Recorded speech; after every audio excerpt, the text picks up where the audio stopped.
Desmond here from Performance Destination. If you're looking to have your car tuned, whether it's on the dyno or remote, reach out to us and see what we can do for you. We meet the needs on all computer systems.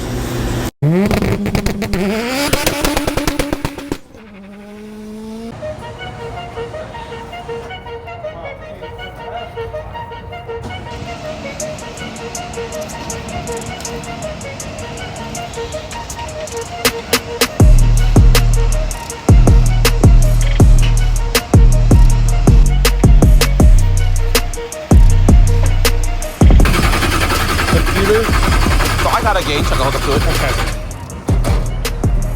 Like if y'all didn't have one, I have one. I have a long unit. Cost comes off the side.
What I'm talking about is when he hits it, all over in here, like I saw it go mid-tens, all the way. You went did tens, it goes tens, and then it goes a little bit lean, like that. But like if you can get that, it's hard because you can't control the feeling like that.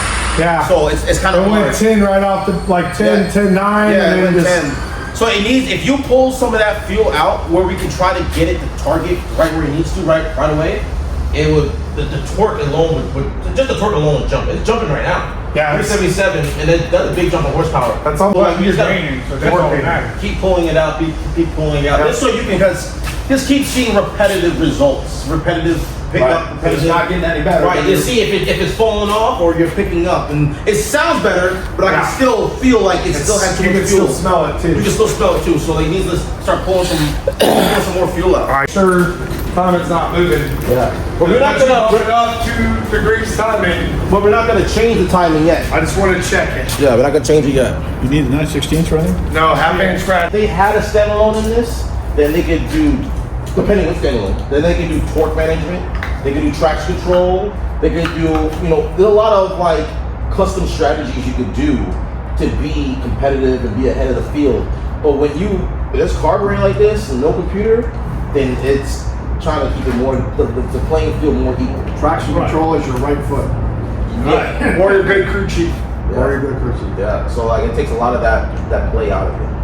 And even if this was on stock computer, because I do a lot of stock computers where you can do torque management and you can use torque management at certain RPMs like traction control, but it's just labeled it differently. So even not having the stock computer, then it also takes a lot of the games out of it too.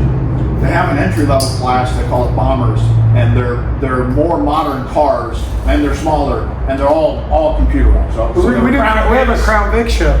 yeah, Crown Vic as We well. run Crown Vics, but they're all computer. With the bomber, I can't. One of the divisions of bombers, they've got like you guys have a breakout rule on some of your classes. They've got a breakout rule. So if they go 0.4 seconds if they and a go half faster than X, then they have to come down pit road and wait for 10 seconds. Y'all have like a weight limit for the chassis? Yes, On this, not that. not in that crap. This one does. So there's an overall weight limit, and then there's a left side percentage weight limit because we're always turning left. So in a perfect world, you'd have 90% of the weight on the left side if you could. But there's a rule, so when we get on the scales, a percentage of whatever the total car weighs, only a percentage, 58 usually, is all that the left side can be percentage-wise of whatever your total weight is. Gotcha. So That's the reason the right side camera is a lot of negative. Yeah, and that's why the left side's broke. It's like that way. Right. All you guys turn one way. Right. Well, also I travel it, so when I travel it, they go up inside the wheel well, so then it flattens out. because it's on an arc, right? Right, right. yeah, So because when it's target like when you this. go in, the chassis settles, and so the right front pulls this way, and the left front pulls that way. So you're trying to keep the tread as flat on the ground as possible. Right, okay, gotcha. Yeah. That's what, that's get 3 or 4 degrees negative? And that's secret stuff. We can't tell that stuff. No, And honestly, I know alarming, so I know what that means. yeah. There's a lot of it's driver preference. Some drivers really like it easy to turn, and some people Right. really want to have to manhandle it down Too in the much corner. camber, more positive, more negative, to yeah. play with it. Right. I know what, I So know that's what. what be like something on the dyno. A guy comes in the car that has no proper alignment, and I'm fighting to keep it straight while when it's all in that car. Fighting to keep it straight. 800 horsepower. I'm trying to fight it to keep it straight. And I'm like, fuck, bro. Like, I don't like that. I like it nice and simple. Right. Make a hit. All right, stop recording. Like, sometimes I be We changed fighting the that tires shit. on this just so it would drive straight. Yeah, so because we run stagger, so our right side tires are taller, Yeah. By 3 bigger inches. around by like 3. But that or also 3. makes a difference on the power too. Yes. If y'all came with a regular tire versus a race tire, because that has a lot more flex and growth, so that's also going to skew up the numbers too. Yeah, because the sidewall's tall. Right, but it also compresses, and when you hit it, It's like a spring. it tries to wrinkle probably for a second, and then it's No, not that much. And it's Not down. that much. Also, Yeah, it will. And we on just the started. first hit, but it'll be like a blip of a wrinkle, then expand. And So blow with up. the new tires that they're experimenting with Hoosier, we marked the rim. They're turning a quarter of a turn in 10 laps No shit. On these? on supers and pros. Oh, okay, that makes sense. Super. We don't run that in horsepower. Not a pro. No, it's true. It's the tire. It's not the car. Yeah, our dirt counterparts, they run bead locks because they run such low air pressure on the right sides. They actually have to lock the bead of the tire to the wheel. I've had not this wheel, that's your wheel, but all the rest of the wheels I've had it on my personal cars from back in the day, and I had to screw all the time. Oh, that's an old-fashioned way. I had to With screw. the screw on. You gotta be very careful with the screw. Because Yeah. Just if you put it don't on. do it, and all of a sudden every race I'm doing, I had to air up a tire and it falls to the flat. You gotta be very careful when you try to screw a tire in. Perfect, yeah. This is as low as we can go on jets. So. That's the lowest one? Yep.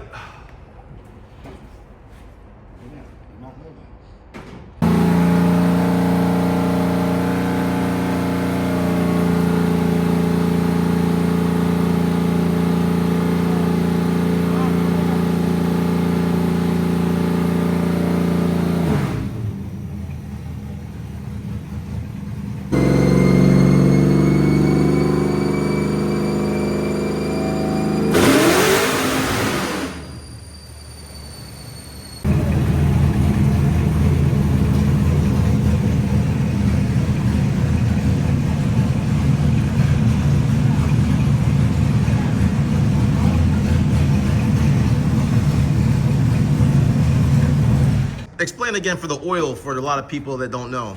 So the W in like 10W40, that's a winter setting. So when oil is cold, it's obviously thicker. Right. So you want it to be a little bit thinner so the motor spins over. So obviously in Florida, the first number really doesn't matter Right. all that much because we don't really get super cold. Right, and he knows what he's talking about. Who you work for? I work for Valvoline, All right, Valvoline. So he knows what he's talking about. allegedly.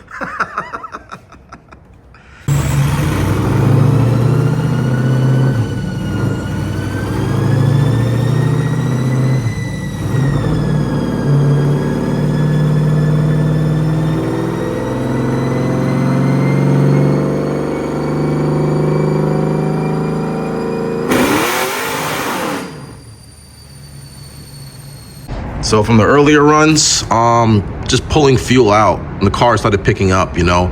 So I wanted to record, just display the first run and the last run, just so we could see the transition of power. It's not big power, but we're just trying to clean it up just so it makes power all the way straight through, you know, from every RPM point all the way to red line, the in-between power of is picking up.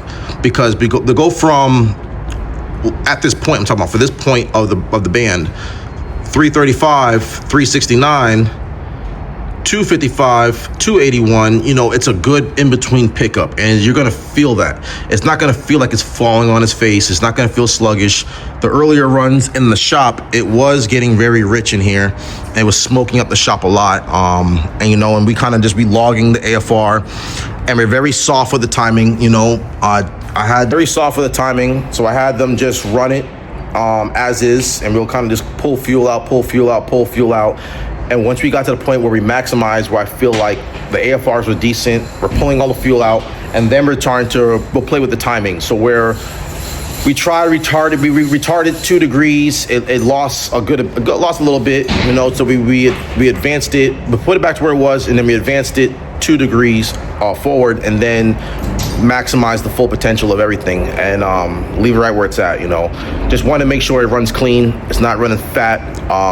Originally, as soon as you hit it, it was like in like the mid to lower 9s, and now it's in the like about the 12s. A little fat on the initial throttle in, but still pretty good all the way straight through. And for the driver, for the owner of this vehicle who's going to be racing it, if however he was driving it and racing it before, what it's going to feel like now is going to be like night and day difference. So we're going to unload it, and they're going to take it back, and they said they probably have, I don't know, maybe like 15 more of these to do. So you know, we're just going to keep chucking at it. Same process, same setup, same everything. And the main thing is just repeating the results over and over and over and over. Like I said, it's not making a lot of power, but it's just making the tweaks, seeing the results back to back of the power gains and the pickup on it.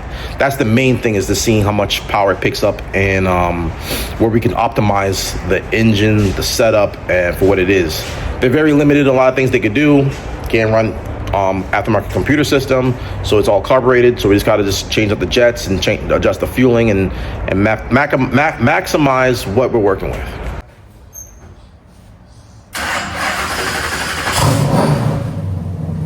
It fires up way better too.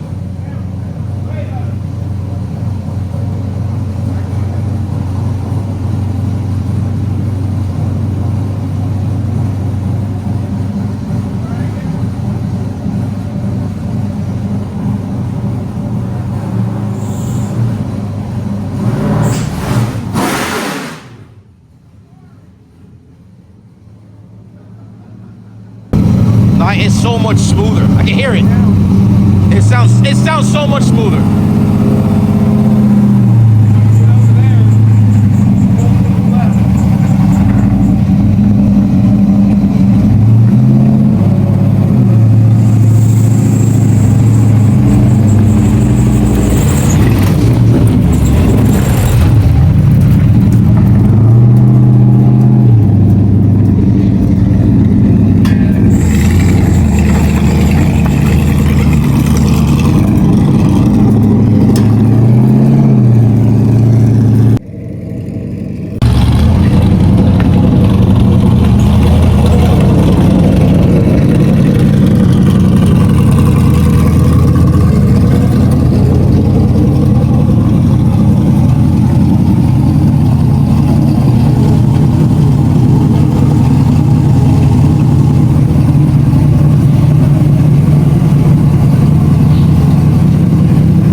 So, what's the name of y'all company? Chad Pierce Motorsports. Chad Pierce Motorsports.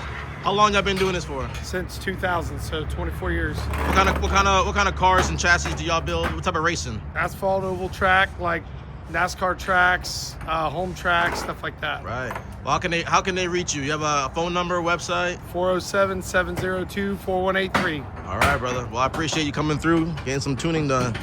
Look good. Can't wait to try it. That's right. It looked good. Sounds good.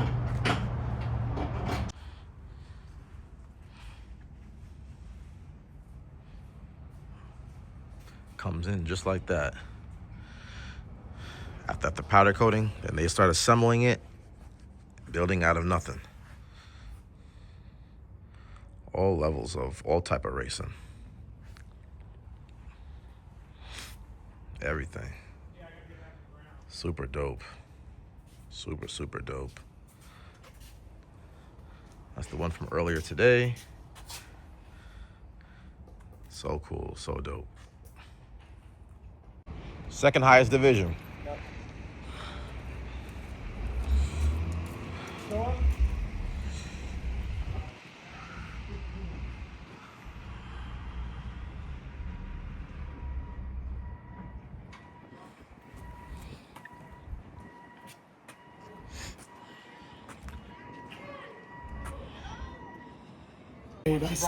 Empty one. 7.5. Yeah, he brought an empty Oh, one. good. He can just drop it in. I told him next to the blue dumpster because that's where I want him anyway. So you gotta be a little aware of that, but Big old honking piece of lead, ain't it? Whew. When I put it up in there, was you with me or was it Matthew? Whoever it was didn't think I'd get up in I there. think it was Matthew. I'd have manhandled that. Left rear came unplugged. Nope. nope. Says over.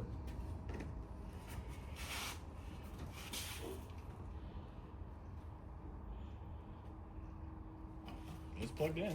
Welcome back to the channel. This is Desmond Pierre. I'm back again. We had something special, unique today. Local company wanted to bring down their oval track car. Also affiliated with one of the operators for Valvoline Oil. He was also here as well, and they wanted to dial it in. The car felt like it was laying over on the track. The power band felt like it was laying over. It was kind of dull.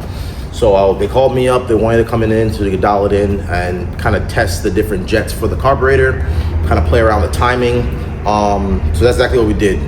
I made a base pull of what it made, and then we kind of started tweaking with the stuff. So all we really did today was tweaking with the AFRs and the fueling, and then kind of once that was optimized, then we kind of play with the timing. Every pull we made, we kept on just pulling fuel out. This way it felt good from start to finish. I wanted to have good acceleration, have a good power band. I can't be too much in control of the power band because it is carburetor, so it's not like I could do too much on like if it was EFI computer related, but I just working with what I got. And luckily, like, the car started picking up. The first pull we made, it was a lot of, it went like full fat of fuel. It was like 9 AFR and like it was smoking out the shop. And by the time we made the last pull, like there was barely like any smoke coming out the exhaust, and it ran really good.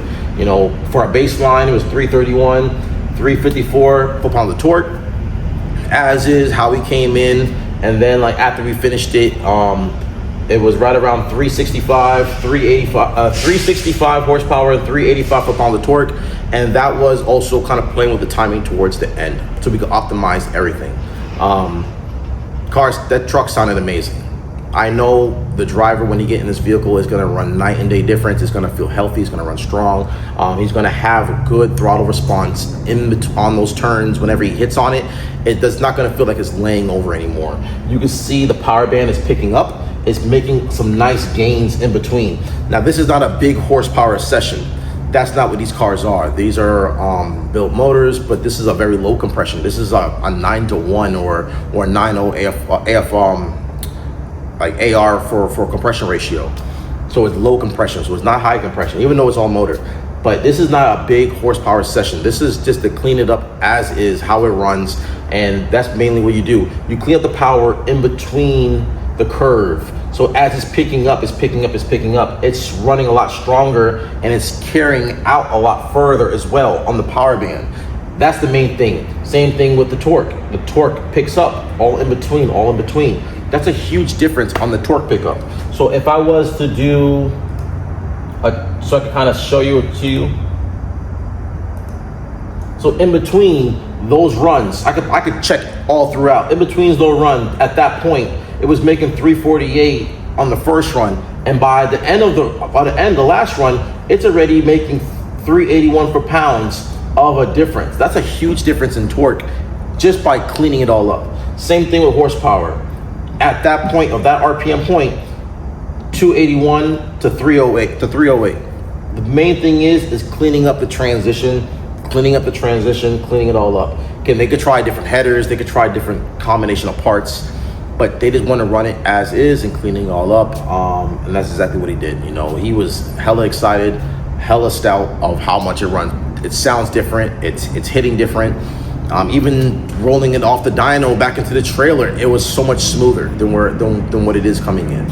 And that's what we're here for. We're here to optimize the maximum potential of your vehicle, regardless of all power levels, regardless of all setups, all chassis, all race classes, and racing application. If you too would like to work with us just like how they did with their team on their program, then you can reach me at 941-268-7493, or you can catch me on all platforms at Performance Destination. Thank you for watching. Till next time, like, subscribe, and leave a comment below. Tell us how you like this. Tell us what you want to see for future videos. Till next time, guys. Thank you.